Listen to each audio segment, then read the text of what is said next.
Salut tout le monde, j'espère que vous allez bien. Donc aujourd'hui je vous retrouve pour une vidéo YouTube, ça fait très longtemps que j'ai pas filmé.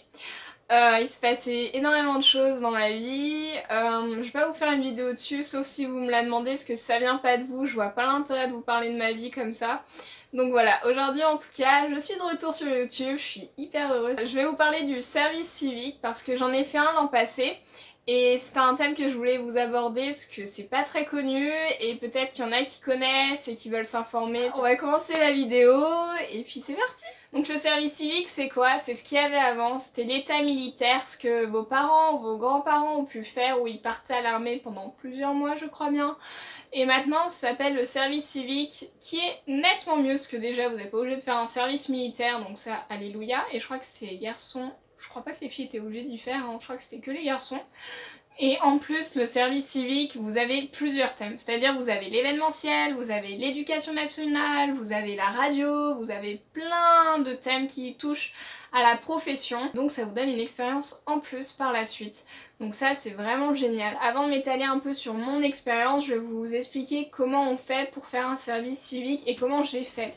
Alors tout d'abord je suis allée à une mission locale où j'ai demandé renseignements parce que je cherchais un travail mais je ne trouvais rien et que je voulais être aussi faire du bénévolat mais il fallait que je sois rémunérée parce que j'avais mon loyer à payer. Donc c'était un petit peu embêtant. Et elle m'a parlé du service civique, donc elle m'a passé le lien. Je vous le mettrai dans la barre d'infos. Je suis allée sur internet, j'ai envoyé des mails où j'étais intéressée, donc j'ai fait surtout dans l'éducation nationale. Et après on m'a rappelé. Les écoles m'ont rappelé, j'ai accepté ou non, et j'ai eu un entretien avec la directrice directement. Voilà, c'est fait hyper rapidement, au bout d'une semaine et demie, c'était tout fait.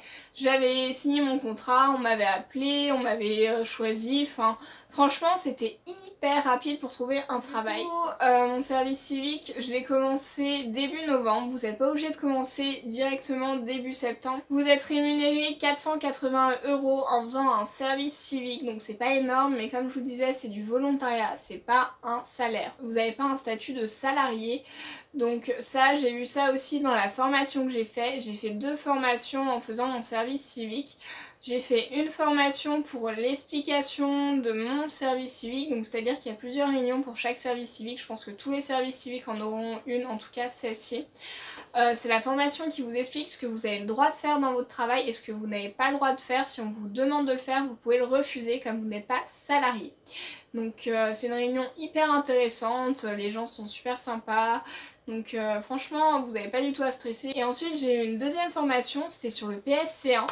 Donc je l'ai juste ici. Enfin j'ai le petit carnet. Il est payant pour le passer. Donc ça nous on l'a gratuitement. La formation est gratuite, les 2 formations. Et vous avez le PSC1, vous avez le diplôme par la suite qui vous envoie. Hop, donc je l'ai juste ici. Et donc c'est tout ce qui est prévention et secours civique. Dans certains métiers maintenant il vous le faut obligatoirement. Je le sais parce qu'il y avait des personnes qui sont venues des professions sportives et qui devaient l'avoir pour pratiquer leur métier. Donc dans tous les cas moi je trouve que c'est très important de l'avoir. Les préventions secourisme, tout le monde devrait savoir les faire. Et donc après il vous envoie aussi un petit manuel quand vous recevez votre certificat par boîte postale. Et je trouve ça vraiment bien parce que je dois vous admettre, au bout de 6 mois, vous vous souvenez plus de tout ce que vous avez appris. Donc ça, c'est vraiment bien. En parlant de diplôme, en faisant un service civique, vous avez une attestation comme quoi vous avez fait votre service civique, etc.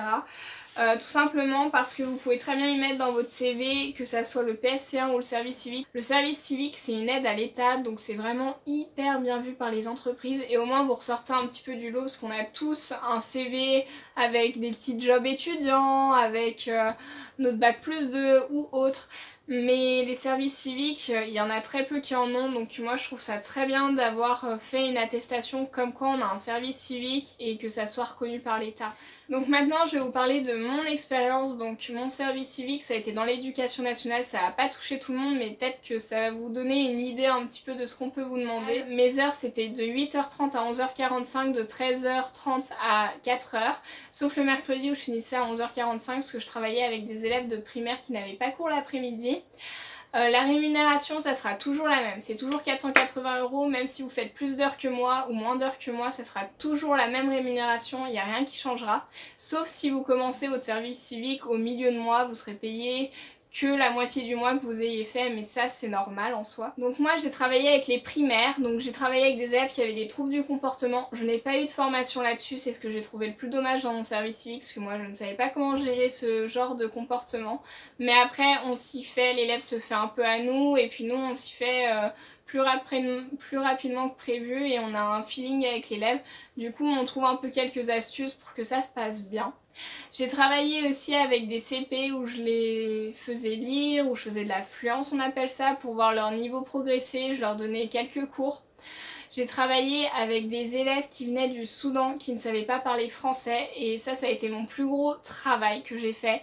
Tout simplement, j'ai eu un élève qui s'appelle Moitaz, qui était en CE1, qui ne savait pas parler français. Je l'avais toute seule dans une classe plusieurs fois par semaine. Et c'est moi qui lui donnais les cours, c'est moi qui lui apprenais plein de choses, donc tout ce qui était mathématiques, français. J'ai gardé quelques cours, donc je vais vous montrer pour vous dire un petit peu. Donc là vous avez des cours de mathématiques, c'est très léger hein. Enfin je faisais d'autres choses aussi, on faisait des petits jeux avec des dés, où je ramenais des choses pour que ça soit plus amusant. Des fois je faisais écouter des chansons aussi. Pour l'alphabet, je lui ai fait écouter la chanson sur l'alphabet A, B, C, D. Je lui faisais aussi les lettres comme ça. Donc par exemple le A, je faisais la majuscule, après en minuscule, A comme arbre, et après on faisait le dessin pour que ça soit un peu plus intéressant pour lui et plus amusant, parce que voilà quoi, j'ai pas envie que ça soit toujours barbant comme les cours qu'on peut avoir. Lui, en fin d'année, c'est moi qui lui ai mis l'appréciation annuelle. Donc c'était vraiment chouette. Ensuite, comme d'habitude, les professeurs me disaient en amont ce que je devais leur faire. Donc ça a été toujours le cas dans toutes les classes, à part avec Moitaz. Mais vous avez toujours quelqu'un derrière qui va vous dire ce que vous devez faire. Donc ça c'est très bien. Mais moi c'est vrai que j'aime bien être indépendante et faire un peu ce que je veux. Mais ça vous pourrez pas le faire, en tout cas pas forcément. Ensuite j'ai fait aussi des sorties. J'ai fait une journée avec la maternelle où on est parti un peu dans une prairie, où on leur a appris à faire du pain, à boire du thé, on s'est promené, on a joué, c'était vraiment chouette. J'ai fait aussi une sortie cinéma avec une classe de CM1 parce que j'avais envie de la faire, donc j'ai demandé à mon supérieur si je pouvais et elle a accepté. Donc n'hésitez surtout pas à demander à vos supérieurs si vous avez quelque chose que vous voulez faire, si vous avez un rendez-vous ou quoi pour un travail. N'hésitez pas à le faire. Ça c'est pareil, vous n'avez pas un contrat sous clause où vous pouvez pas l'arrêter jusqu'à la fin où c'est précisé. Vous avez un préavis de 1 mois je crois bien, sauf si vous trouvez un travail de plus de 24 heures en dehors du service civique où là vous pouvez stopper directement votre contrat. Donc il n'y a pas de souci, si vous avez un entretien de travail, vous pouvez mettre une journée de congé. De toute façon vous avez le droit à 2 jours de congé par mois dans tous les cas. Donc en tout cas moi j'ai trouvé que c'était une expérience hyper enrichissante. On est même allé au musée, on a fait des petites sorties, des pique-niques aussi, des goûters. Des fois je préparais les goûters parce qu'il y avait souvent des goûters. Vous savez en primaire on amène souvent le gâteau, les bonbons, les boissons. Donc c'était hyper festif, il y a une petite chorale de fin d'année. Franchement c'est hyper gratifiant. En plus de ça, en faisant un service civique, donc voilà mon expérience, maintenant je vais vous dire un peu les avantages que vous pouvez avoir. Vous pouvez avoir une carte illico solidaire, donc au fait une carte illico solidaire c'est une carte SNCF qui marche sur toute votre région, donc moi j'habite en Rhône-Alpes, ça marche sur toute la Rhône-Alpes, j'ai moins 75% sur tous les trains.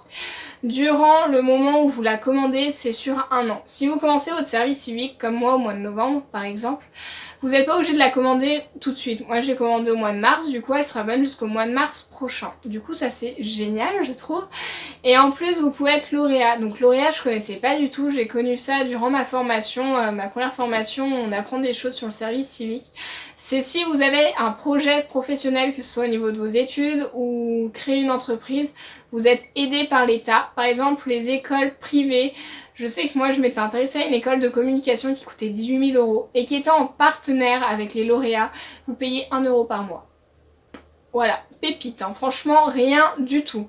Donc après vous pouvez avoir des concours ou vous pouvez avoir des entretiens ou quoi, mais dans tous les cas vous payerez rien du tout.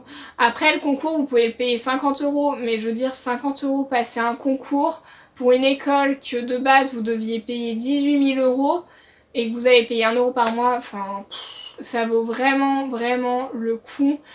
C'est génial, franchement qu'ils aient fait ça, c'est énorme. Si vous voulez ouvrir une entreprise, tout simplement il vous faut faire un dossier.